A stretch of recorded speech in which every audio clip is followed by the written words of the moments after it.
Alrighty, welcome back to the Spot Hockey Show. Just finished up watching the Patrick Allvin presser. No real news there, in all honesty. Just wanted to go over a few things that he said. Now, I guess basically all the presser was about is him talking about how good the team's doing with getting the outside noise, not in the locker room, not worrying about the outside noise too much. That he does still believe this team is a playoff team, that they've had stretches of not great play due to mostly injuries, which I do kind of agree with. And then also just how tough it is to judge whether or not the team actually needs a move because of how many injuries there's been, how much roster fluctuation there's been, all that sort of stuff. So yeah, let's get into a few things here. So I thought to start with, we would take another look at JT Miller, his point totals, all that sort of stuff, and the teams that he's rumored to be going to. So yeah, JT Miller's making $8 million on the year. Currently this season, 35 games played, 23 points. Pointless over his last quite a few games, in all honesty. How many games is 1, 2, 3, 4, 5 games pointless? And then he was pulled out of the lineup prior to the Edmonton Vancouver game that you see he got 2 points in. And then all of a sudden back in the lineup. I guess the trade fell through. No information on why that trade fell through. Rumors are that the trade was going to be to the New York Rangers. But as I say, it didn't end up happening, so curious to see what happens in that front if we do get any more information. But regarding the New York Rangers, there's a few players that have been rumored to be possible landing spot or landing places in Vancouver, guys that Patrick Allvin is interested in training for. One of those being Mika Zibanejad, the other being Ryan Lindgren. Not a huge fan of that trade if it is 2 for 1, in all honesty, and I'm going to go over the guys that I would like to see go to the Vancouver Canucks. I think Mika Zibanejad has to go to the Canucks. But if he doesn't have to go to the Canucks and the Canucks are able to get a couple other players, that would be pretty sweet too. So firstly, let's take a look at the guy that I would like to see go to the Canucks, a guy that kind of flies under the radar for a large majority of hockey fans in general. But if you watch the New York Rangers enough and if you look at the stats enough on this guy, he is pretty good. So he's in a contract year. Next year, he's going to be a restricted free agent. More than likely going to get a sizable raise. Nothing crazy, though. He's making just over league minimum, $828,000. So maybe $2 million next year, something like that. He does play a third line position. He's only 22 years old, but 6'3", 212-pound left wing who can produce reasonably well with good enough minutes. So on the year, he's played 46 games, 25 points. As I say, though, that's in a third line pairing. Earlier this year, though, he had a stretch of looking absolutely unreal. Lots of hits, lots of shots, good amount of points. And then as soon as the Rangers started their nosedive in the standings, as did Will Cooley here. So I'm a big fan of this guy. I would like to see him in a Canucks uniform. I'd like to see him in the uniform of any team that I cheer for. I am a big fan of this guy. I think he's going to be a great NHLer at some point in his career, whether it be for the Rangers or another team. I like Will. I think he's got a lot more offensive upside than a lot of people give him credit for. And if you don't watch his game, you wouldn't really know. He skates pretty well for his size. He's got great hands, great shot. He's a big body. He hits. He's willing to hit. He's willing to drop the gloves if he really needs to. We need more guys like that in Vancouver that can score, be a complete power forward. He can play on the penalty kill. More defensive forwards is not a bad thing that can also chip in a good amount of offense. I also could see him bumping up the lineup, being a possible second line guy, playing with Elias Pettersson, or I guess it wouldn't be Elias Pettersson. It would have to be Mika Zibanejad. So we can get into him here. Mika Zibanejad is currently making $8.5 million, so that's $500,000 more than JT Miller is currently making, which is fine. It's not the end of the world. $500,000 is not a lot, but you are running into the same issues as the JT Miller contract, and he is a less performing player this season currently. So yeah, $8 million expiry is going to be 2030. He's going to be 27 years of age. It's definitely going to be a little bit of an older player. It looks like the lump sum of his contract has already been paid off to this point, so that's one benefit for the Canucks if they're looking to spend less money in general. So this year he's making $8.5 million, only $1 million of that being base salary and 7.5 of that being a signing bonus. And then after this year, he's making $1 million, $1 million, $1 million in base salary, and then 6.7, 5.7, and then 5.5. So the actual money that he's being paid out is going to be less and less from this point, meaning if you were going to look to buy him out, it would be not easy, but you're not going to be paying as much. Would I like to see the Canucks hold on to JT Miller instead of getting a guy that you might possibly have to buy out? Absolutely, yes. Is that possible as things stand right now? I don't know. So let's take a look at Mika Zibanejad's stats throughout the year. So last year, 72 points in 81 games, 26 goals. Reasonably good season. If you really want to see his best season, that would be the year before. So 2022-2023, he had 40 goals, 52 assists for 92 points in 82 games, a plus 25. He's playing 20 minutes on ice. He looked very good in that year. Last year, they stole on the President's Trophy with Mika Zibanejad, not quite being a point per game, and he hasn't really been a point per game guy throughout his entire career, other than 2020, 2021, 2022, and 2022, 2023. So you're not going to get a point per game guy out of him. That being said, this year has been abysmal. So 46 games, 9 goals, 19 assists, 28 points. You can look at this 18 minutes and 18 seconds a game average and say, oh, he's just not getting utilized enough. He's only playing a minute less than he did last year, and he has not looked good at all. It looks like the fire underneath him is sort of gone. He is 31 years of age, which is not, by all means, that is not an old human. But in the NHL, if you start noticing signs of regression around this age, it could be indicative, and it's not 100% indicative, but it could be indicative of somebody that is going to fall off in the later stages of his career. And as I said previously, this contract does end in 2030, $8.5 million. So the actual salary, how much he's being paid, is not terrible, but the cap hit for a guy that is only going to be producing 28 points in 46 games from here on out, possibly, you don't want that contract. Yes, you can buy it out.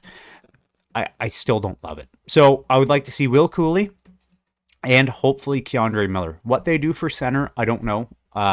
You could go out and make another move for a second line center, or you just run with what you have. I think this team has enough talent to be able to find somebody else to play that second line center role. Either way, Keandre Miller, sort of par for the course for the rest of the guys as well so far. He is making $3.8 million, and he is at the end of his contract, but like I said with Will Cooley, he's going to be an RFA. Off of this year's stats, I don't know if he's going to be getting a contract raise. He might honestly be cut slightly in his contract or be making around about that same amount.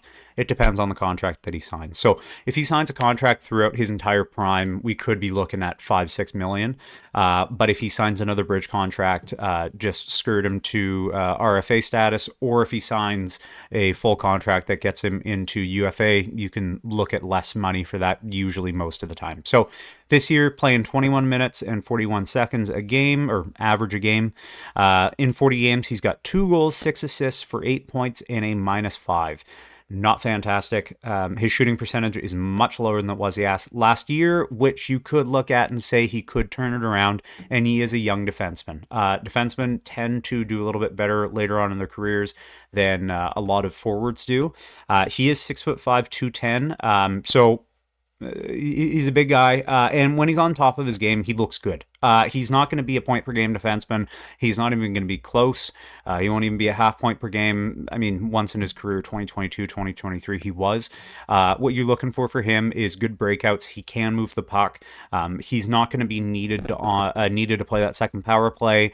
That's going to be for Philip Hronek to play on. So you're not really looking for power play. You're just looking for a steady defenseman, a steady right shot second pairing defenseman, which I think Keandre Miller can give you. So now we move over to the guy that was originally, as I say, on Saturday when JT Miller was supposed to be pulled out of the lineup for a possible trade. This is the guy that was more than likely going to be going the other way. So Ryan Lindgren, he's making $4.5 million this year. He is an expiring contract, and he's also UFA. So if he wanted to walk at the end of this year from the Rangers, this would be the time to sign him. The only issue is how happy would he be in Vancouver, and would he be willing to sign a contract longish term to stay? I don't know. It's tough, especially in Canada, for guys that aren't used to playing in Canada, especially guys that are used to playing in New York, to want to re-sign long term. Is it possible? Absolutely. So yeah, $4.5 million expires this year. He's looked reasonably good this year. You're not really looking for points from Ryan Lindgren. So 41 games this year, 2 goals, 9 assists, 11 points, -4. The team hasn't been fantastic. That being said, though, majority of his game is defensive, and he's also just kind of a robot. If he gets injured, he's fine. You really have to hurt him bad for him to miss any games. And he's looked reasonably okay this year compared to last year. Probably not as great, but that you could say for every single New York Ranger. The only concern I have is Patrick Allvin talking about how they're looking to get a puck-moving defenseman. Ryan Lindgren is as good as any other defenseman moving the puck. He's not a puck-moving defenseman. If you're looking for a puck-moving defenseman, I would say go other places. Dmitry Orlov in Carolina is a decent example. He is 33 years of age, though, so that is a little bit older. But there is a few different places you could go. One of the places you could go, and one of the guys that I wouldn't mind seeing go to the Vancouver Canucks, is Sean Walker. So Carolina may or may not be in the trade talks for JT Miller. I have no idea. But either way, so Sean Walker is making $3.6 million. He is 30 years of age, so an older defenseman, but as I said previously, defensemen tend to be able to play a little bit better into their latter stages of their career. He's on the first year of a $3.6 million contract. $3.6 million for Sean Walker, I think, is a pretty good contract. This year, he's got 46 games. He's got 2 goals, 7 assists, 9 points.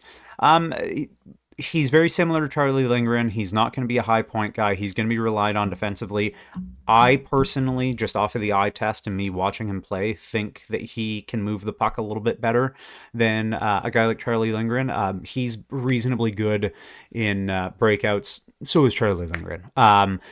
You're not going to be looking for a defenseman in this trade that can play that second line power play slot because you already have Filip Hronek. You're just looking for a stable right shot defenseman. I think you have that in Sean Walker. I think you have that more so in K'Andre Miller. He's left shot. He can play the right. Just a heads up. And then Ryan Lindgren, I haven't really seen play the right, but he is another left shot guy. I would prefer to see Sean Walker come over to Vancouver. Right shot defenseman. He's not the biggest guy in the world, but he plays larger than his actual stature. Who do you get along with him? This is sort of a shot in the dark. Andrei Svechnikov, he's 24 years of age. He's on his 4th year. This contract's paying him $7.75 million. Yeah. I think Andrei Svechnikov is a good player. He's never really been a Rocket Richard guy that people thought of him being coming into the NHL when he was first drafted. He's a good player, though. So yeah, 46 games, 15 goals, 18 assists, 33 points. He looked decent this year. How different it is from other years, he's sort of been a half point per game, if not a little bit more. The issue is with Andrei Svechnikov mostly has been health. As you can see here, 2022, 2023, 2023, 2024, 2024, 2025.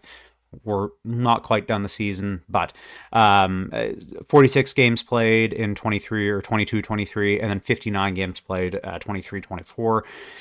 Yeah.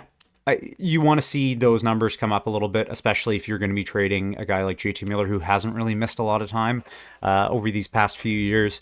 Would Carolina even be willing to move Andrei Svechnikov for JT Miller? Probably not, let alone Svechnikov and Sean Walker. I lied when I said he's half point per game. I meant he's a half a season play time most of the time. He's had a tough time staying healthy throughout his career, which is a bit of an issue if you're looking to trade for him. So, what would I like to see come back for Mr. JT Miller?